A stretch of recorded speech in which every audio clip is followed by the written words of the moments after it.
This place was started in 1990 by two mothers who both experienced the death of a child, and they wanted to make more resources available to other grieving families. And we started offering our first groups in 1995.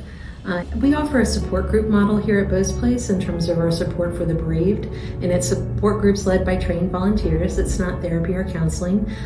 Because the way our family groups work is a family will come, first we meet their volunteers for pre-group for 30 minutes beforehand, and then families arrive at 6:15 for the shared meal. And it might be a mom with a 12-year-old and a 7-year-old, and everybody within the family is in a different group. Like we have adults meeting with other adults who've had a similar type of loss. Like we group, parents who've had experienced the death of a child with other parents who are grieving, and we also have our parents who've had the death of their spouse or a parenting partner in a different group. So the parents are grouped by type of death, but the children are grouped by age. And so like 5 to 7-year-olds, 7 to 9, 10 to 12, middle school and high school. And so, the family comes all together, but then they go into their different groups by age.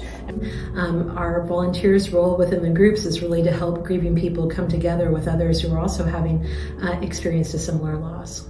We have a bunch of different categories of activities that they can do. We have drums for music circles. We have mindfulness, like guided meditations where they can sit and we would talk them through things, or do breathing exercises. If it's mentionable, it's manageable. If you can find a way to talk about something together, then you can find a way to get through it together. But when things aren't talked about, that really cuts down on the possibilities for support. And it also can make it uncomfortable for children to share what they're feeling if it's not okay to talk about feelings within the family. This big board that a Boy Scout made for us is used for something called clay smashers, where they write things that they're angry about. So they might write something like cancer and then stick it on the wall, and then we give them lumps of clay that they can then throw at it to be able to make a noise.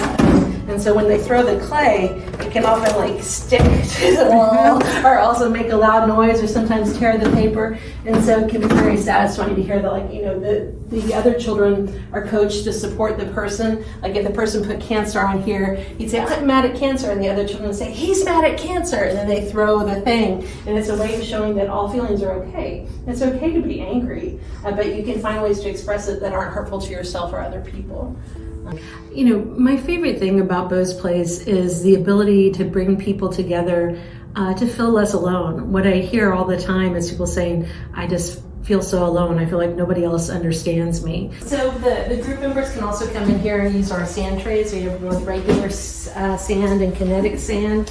Whereas in therapeutic settings, they'll do sand trays that are evaluated and things like this. It's just more like another place to play, because if your children are engaged with something, sometimes it's easier to have those conversations. If someone asks you something and they're looking straight in your eyes, sometimes it can be harder to respond. But if you're all busy doing something, well, yeah, my dad liked that too, you can have those conversations and it doesn't feel as invasive.